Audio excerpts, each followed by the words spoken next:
Hello, ladies and gents, boys and girls, people of all ages, sexualities, and identities, and welcome back to another review. Today's review is another film review, this time The Naked Gun 2.5, The Smell of Fear.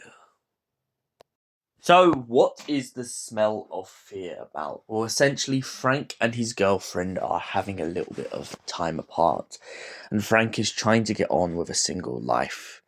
He's moved on after having an argument over climate change and the constant growing troubles between balancing his work life with his relationship life.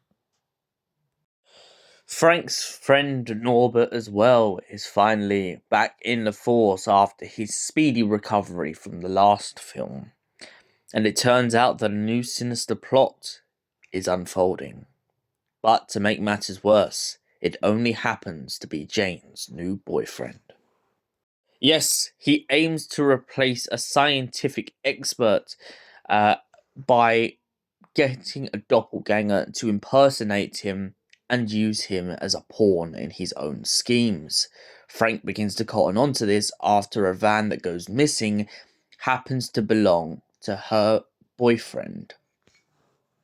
The guy Frank is tracking down knows that Frank is getting closer and so sends an assassin to take out Jane to stop Frank getting any closer to the truth. But after this fails, Frank finds himself hunting down the doppelganger at the president's evening and accidentally ends up fighting the wrong person. Once figuring out exactly who the real scientist is, Frank goes hunting down after Jane's new boyfriend. However, Jane is held at gunpoint and it's getting increasingly closer that maybe Jane might not make it out alive. To make matters worse, Frank discovers that a giant bomb has been put in the top of the building, and if it goes off, it will destroy half of the city. Frank struggles to disarm the bomb, and a lot of comedy quips show him pulling apart the bomb, trying to find out ways to disarm it. Instead, he ends up speeding up the process and almost blows up the whole city.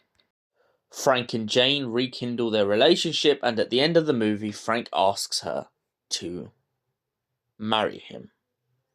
So, what was my thought of The Naked Gun 2.5, The Smell of Fear? I can't lie. The comedy was still obviously quite there, but I feel like it wasn't as strong as the first Naked Gun movie. I feel like they've taken a step back here. And I also feel like in some areas of this film they were trying a little bit too hard to relive the magic of the original. I also personally feel like, fair enough, he's a controversial figure, but I do feel like O.J. Simpson could have been the star of this movie. Why? Because I feel like Frank's story was already pretty much told in the first film, and I feel like the drag between the relationship and the breakup in this film drags out too much and really affects the story.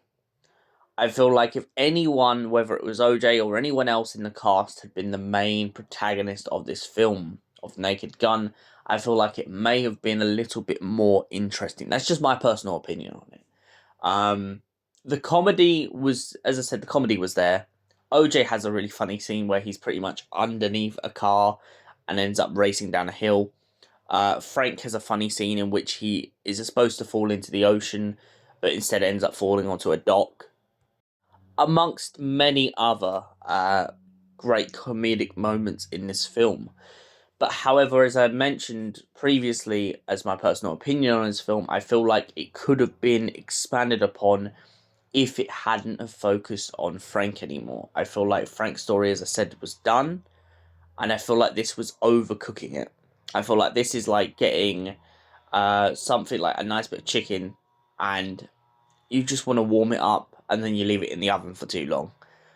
And that's personally my opinion on it. And for that reason, I have to give Naked Gun 2 a 5 out of 10. Thank you for watching, and we will see you in the next film review. Until then, goodbye, stay beautiful, and have an incredible day.